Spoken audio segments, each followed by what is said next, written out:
assessment. So first in that we will just assess the patient and identify the patient. So our patient is Mrs. Calista.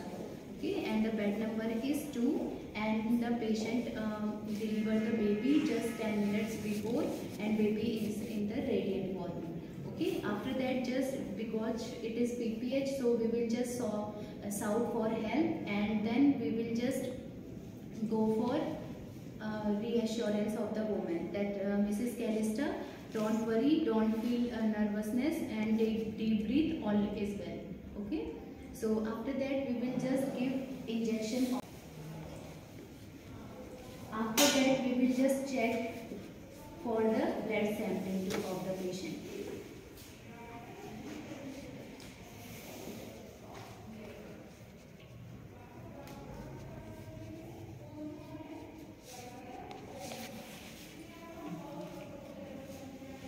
Blood sampling we are doing because if the patient having blood transfusion for the hemoglobin level or cross matching. If blood transfusion is already done or during the time of delivery, or the tray is already set up, then we will go for hemoglobin testing of the patient. Okay, then we will send it to the laboratory. After that we will just infuse the RL or NS 40 to 60 drops per minute to the patient, and if there is need of blood transfusion, then we will go for blood transfusion to the patient. After that we will just check if whether the patient is catheterized or not. Okay, so already patient is in labor, so already catheterization has been done. So we will check the urine output of the patient. So urine output of patient is 200, and we will check the time. So 3 PM the patient urine output is 200. Okay. After that we will just check for the hardness of the uterus, whether the uterus is floppy, soft or atonic. So if the PPH is due to this, so we will go for first referral unit, and then we will send patient to the specialist care, and after then we will go for manual removal of placenta. So by hand we will just remove out the placenta if the PPH due to retained placenta.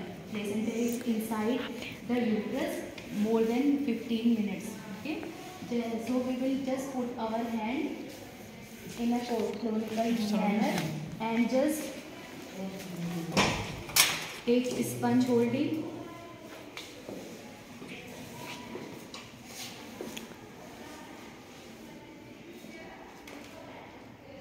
and remove out the placenta by hand in a twisting manner or in a triangular manner, in a rotatory motion, and then we will just check the cotyledons or any missing lobe in the placenta, and we will put into the basin, and after that we will discard into the yellow bin.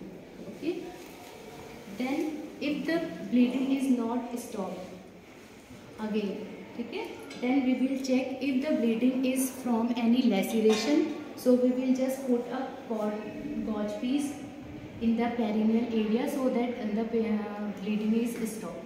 If the bleeding is not stopped till laceration, so we will check for if there is any perineal tear or the bleeding is due to episiotomy. Okay, so if there is due to the episiotomy, we will just repair out the episiotomy wound, and after that if the bleeding is not controlled, bleeding is continue, then we will go for bimanual compression. So before bimanual compression, we will just take consent. Mrs. Calista, we are doing bimanual compression for you because your uterus is not contracted. Okay, so for bimanual compression, and in that we will just continue bimanual massaging of the patient. Okay, now for the bimanual compression, before it we will give oxytocin to the patient.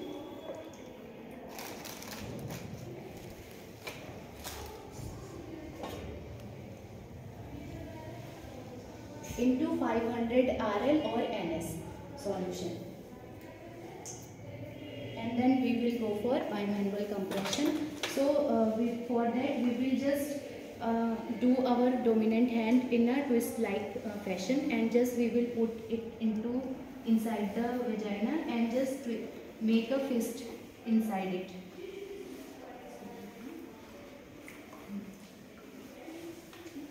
After that, we will just place our hand so in upward the uterus above the abdomen.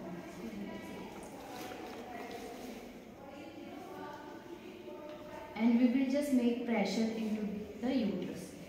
If the bleeding stops, then we will discontinue the procedure, and this procedure we can continue for 5 to 10 minutes. And after the bleeding is not stopped, then we will just do after 15 minutes same bimanual compression, or we will go for any surgical repair of the patient. Okay.